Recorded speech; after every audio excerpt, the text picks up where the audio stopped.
Guys, Josh Fierstein here. Probably the question I get inboxed to me the most is this: why does God allow bad things to happen to good people? Now, first of all, I want you to know that God's plans towards you are pure and perfect. He has love for you, would never wish anything bad on you, but bad is a result of sin, and sin a result of Satan. However, I want you to know that God is all powerful, and as the Bible says, that God works all things together for the good for those that love him. So that means that in every bad situation and every negative, there is a positive. Now, I want you, I'm not sure if you remember, but back in my day, about 10 years ago, before all of the digital age, there was something called film. And this was in the back of cameras. And these things right here are called negatives. Now, hiding within this negative, this dark, dreary, brown strip of paper, there are beautiful pictures. In fact, my baby pictures. Inside each one of these negatives, there's a beautiful picture that is waiting to get out. Now, do you realize that in every negative situation in your life that there is something beautiful that God is waiting to pull out of it? But in order for this negative to become a positive, it has to go into a dark room, and then the light from above has to shine through it. And on the other side of it, there is a beautiful picture that is developed.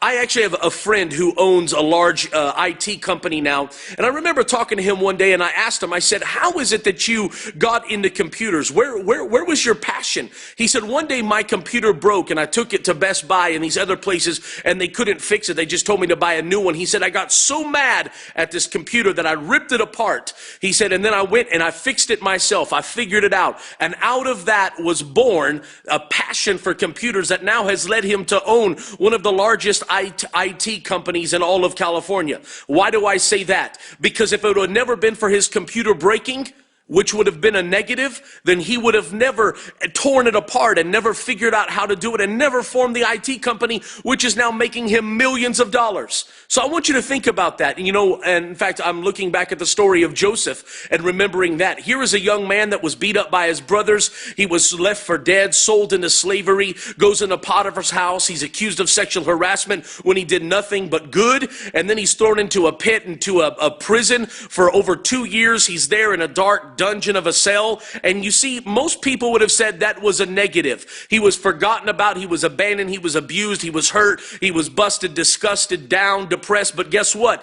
Inside of that negative, God had been positioning for him to become the prince of Egypt, and for one day a man to come and discover him and bring him into the palace. You see, there's some of you today that you have to understand that in every negative in your life, that God is waiting. If you'll just put it in his hands and allow the master photographer to shine his light through it, I promise God can take your negative and turn it into a positive. I'll just leave you with this thought. When it was that they bring the man in John, I believe, chapter 9, verse 1, they bring the man to Jesus and ask, why was he born blind?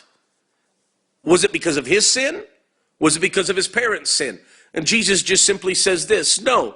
He said it was that the works of God may be made manifest through him, and he heals the man of blindness. I promise right now there's something in your life that you're looking at and you're saying, but I'm a good person. Why? How is it God could have allowed me to go through this? I promise he did it just to take your negative and develop it into a positive. As always, I'm asking you this. There's somebody on your timeline, in your friend, in your news feed that need to hear this message. Somebody that's struggling with a negative today. Would you just take a moment and click share right on the side of this video? And please share this video and help somebody discover the light of God shining through their negative to make a beautiful picture out of their life. And as always, if you're not my friend yet on Facebook, click right up here, and I would love to be your friend. Just add me as your friend, and let's be friends here on Facebook. God bless you. I hope you have a beautiful day.